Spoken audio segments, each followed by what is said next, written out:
Buongiorno! From Florence, Italy, we are currently standing in the courtyard of our Airbnb. So we are so excited to be here. Florence is such a beautiful city. We actually kind of started exploring a little bit last night. There is so much to see and do here. We had almost 24 hours of an insane travel day yesterday. Like Sandy said, we did do a little bit of exploring, came back and crashed, but you know what? Now it's the next day, we're energized, and we even stopped for a little bit of coffee this morning. Woo! Espresso is good and strong here, y'all. It was tasty. But now we are about to set off and explore one of the most beautiful and culturally rich cities in all of Italy, and it's located here in the beautiful Tuscany region. The city was the birthplace of the Italian Renaissance, and there are so many beautiful museums, historic architecture, and a great local cultural vibe. And don't forget the food. Yes, we've already had a little taste last night, and let me tell you, I'm gaining 20 pounds while we're here. Like, there's no doubt I'm gaining 20 pounds. But without further ado, we need to get you out there and out of this courthouse. I hope courtyard. Not. If we end up in the courthouse, there's big problems. But let's go see Florence. I also wanted to mention real quick, we are here with Matt and Mickey Lear, our best friends from, good lord, it's over 100 years, probably older than the city of Florence itself, and also, it's this guy's birthday, and we're going to be doing... thanks for the 100-year thing. You're welcome. We're going to be doing something special for his birthday a little bit later, but for now, the first place we're headed to, where are we headed to, Sandy? The Mercado Centrale. It's got food. I'm excited. Let's do it. We haven't quite made it to the Mercado yet, but right outside of our B&B is a place called the Hospital of the Innocents. Other than just being a beautiful building, back in the days of yore, if you had an unwanted pregnancy or a baby, you could actually drop it off at this special door, and the hospital would take it in and they would take care of the baby. Not quite sure what would happen after that, whether it was adopted or put to work or whatever, but And Mickey just asked me if it was okay to bring her children here now. Now they're grown, they're like 18 and above, so your children, if your mom and dad try to bring you to Florence, don't come. Yeah, don't come. You're gonna end up in this tiny little door.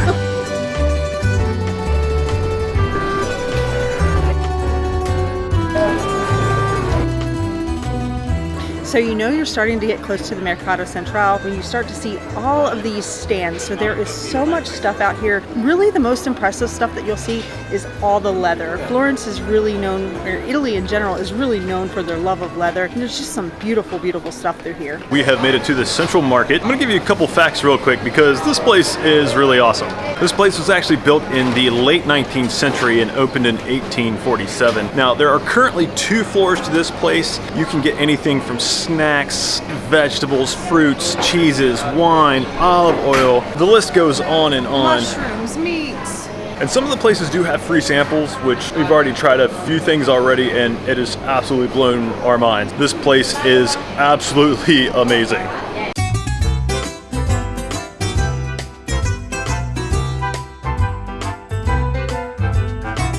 We're gonna grab a bite to eat, and what we're gonna grab is called a Lampredotto, which is made from the 4th stomach of a cow. Now, some people say they love it, some people say they absolutely do not care for it. I think it's a must try. Since there's 4 of us, I think we can get off easy and just get 1 sandwich, cut it into 4, and I don't know, see if we like it.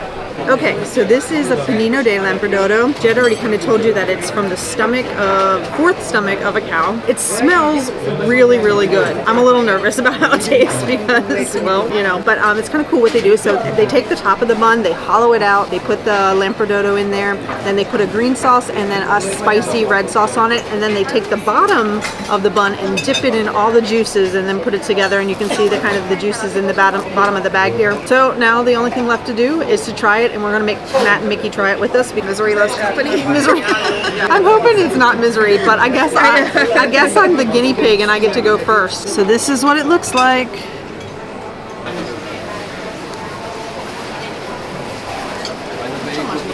I don't think I got much of the meat stuff. It's really not bad. It's not bad at all. It's got some spiciness to it because we got the spicy sauce. You don't have to get that on there, of course. The meat is a little chewy, like you would think of any kind of organ meat. It's kind of chewy. The bun is actually really good. It's got a nice, like, soft inside and like a crunchy, really kind of firm, crunchy outside. Here, let's try this. I'm just gonna try a little piece of the meat by itself. I don't hate it. I'm kind of nervous to try it because it's not something that, you would normally our eat, diet, but it does really smell good. It smells really good. Taste is good. It's just the texture. The texture It's a thing is a texture little. thing. It's good. I like it. It's different than anything Yeah, that it's I've not tasted. bad. I was expecting not to like it, but It's really not bad. No, let's turn it over because it's getting soggy. it's falling apart a little Yeah. bit. It's a little messy. Yeah, so I guess in lieu of a birthday cake, you're getting a cow's stomach. I don't hate it at all. Okay. I don't hate All it. right. Better than Arby's beef and cheddar. Oh, wow. Whoa. Jed is going to get that big old piece in there, right? I'm hoping. I'm going right for the middle and the biggest bite I can. All over your face. It's messy. I really don't taste the meat. I taste more spices and stuff more than I do the actual meat. That being said, bread is really good. Almost tastes a little like roast beef, a little bit. I agree. I mean, maybe Arby's will put this on the menu someday. Arby's, I know you watch our videos, so Lampredotto, do it up. You got the meats. And so there you have it. We don't hate it. Official verdict, we don't hate it.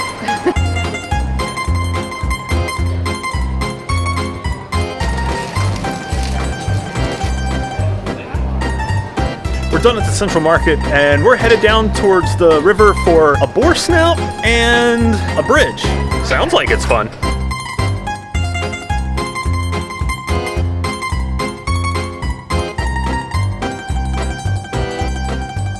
So we found the Fontana de Porcellino, which means little pig in Italian, and it said that if you come here and you rub his snout, put a coin in his mouth and your coin falls into the grate below, that you will have good luck and return to Florence. But don't worry, if your coin, like mine, hits the ground, just pick it up, try again, because all of the proceeds from this go to a local orphanage. Oh, that's What does that mean? Betty! Is that good? There we go. Saved. We have made our way to the Ponte Vecchio, which is a medieval stone arch bridge, which coincidentally was the only bridge that was spared in Florence in World War II. It currently houses a lot of jewelry shops, and that's what this is famous. And I think only jewelry shops are actually allowed on this bridge. I'm not 100% sure. Sandy, what do you think? I'm not sure, but right now all I see is jewelry so far. Yeah, so I'm going to try to get out here as quickly as possible so that, you know, we still have money for the rest of the trip. This place is absolutely stunning. Even if you don't like jewelry, then you should definitely check out this bridge. It's amazing.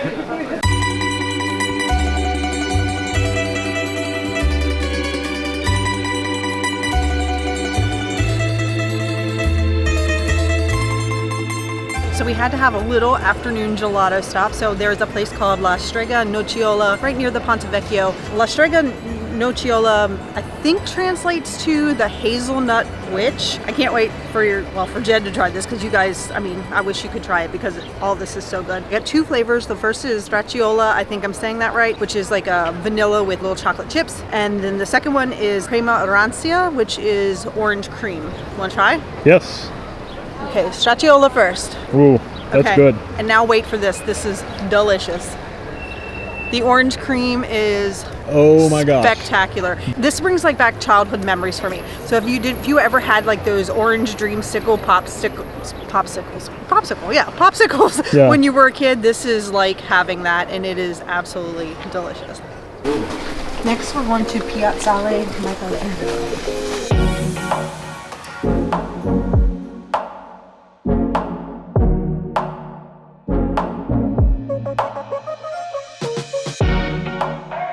After having so much gelato, we decided to walk it off. We are at the Piazzale Michelangelo, which gives you this gorgeous, gorgeous, expansive view of all of Florence. You can see the Duomo, you can see the Ponte Vecchio. Anything you want to see in Florence, I think you can pretty much see from this vantage point. They say this is a really popular place for sunset as well. If the weather's good, it's just a nice day to take a walk up here and take in the views. Down there is the River Arno, as in there are no other rivers in Florence. Oh my gosh. I saw that. That's awesome.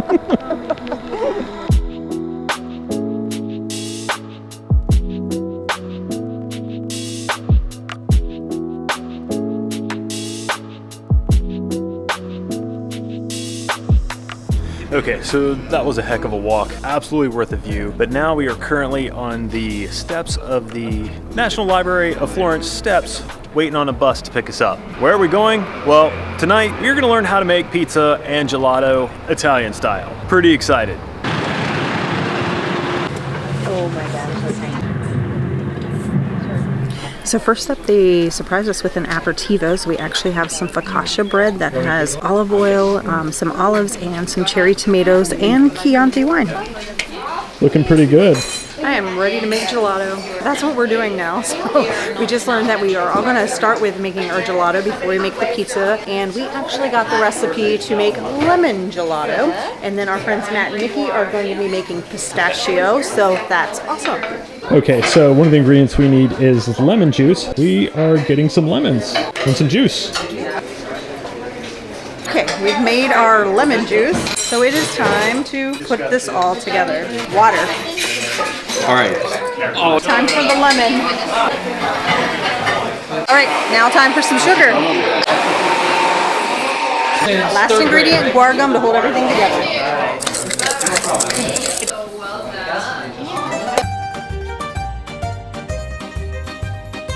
Here, Thomas and Tiziano.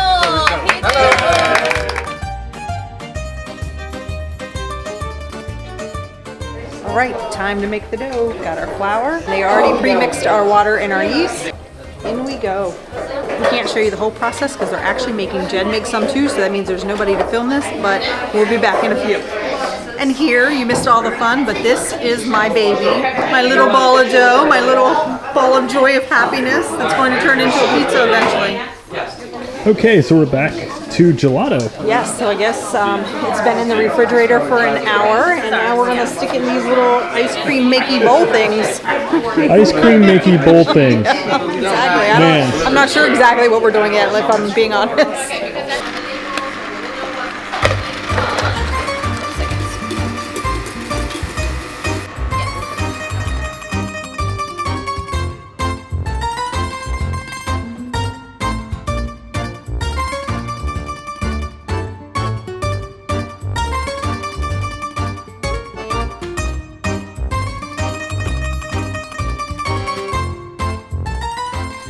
Okay, and here it is, all done. We are going to drizzle some garlic olive oil over the top. That much. All right, Sandy, taste test time. I'm obviously a pizza master, with a little help. This is crazy because it's one of the best pizzas I've ever had, and I made it. With some help, of course. But if you ever come to Florence, book this. Honestly, you're gonna thank yourself, and whoever goes with you is gonna thank you anyway. Cheers. All right, now that we are done eating that absolutely delicious pizza, we need to try all of these gelatos. While we made lemon, all the other people here made lots of different flavors. So we have chocolate and stracciatella and strawberry, pistachio, hazelnut, and we get to try them all. So it's awesome. You ready? Yep. You say squeeze the tomato. Squeeze the tomato! Did it go off? Yes. All right, guys. What a long day. It was. So we hit day one of Florence really, really hard. So let us tell you about this pizza and gelato class. It was so much fun. It was, we booked it through Viator.com, but it was a tour group called Walkabout Tours, and they have several tours that they do. One of the best tours that I've ever been on, and the pizza, let me tell you, the pizza was absolutely delicious. And the crazy thing is that you make it. They teach you how to make it. They will send you the recipes. We made that pizza. Yes, this is totally worth, I consider it an investment. Right. I don't know how often I want to make that pizza. It's a lot of work, y'all. You have to let it sit a long time, but time is love. She may have had a little bit too much Chianti at dinner. Wine too, yeah, they did. All right, guys, so we do have a couple more days here left in Florence. If you liked this video or found it helpful, make sure you give us a big thumbs up. Hit that subscribe button so you never miss an episode. And until next time, stay wonderful.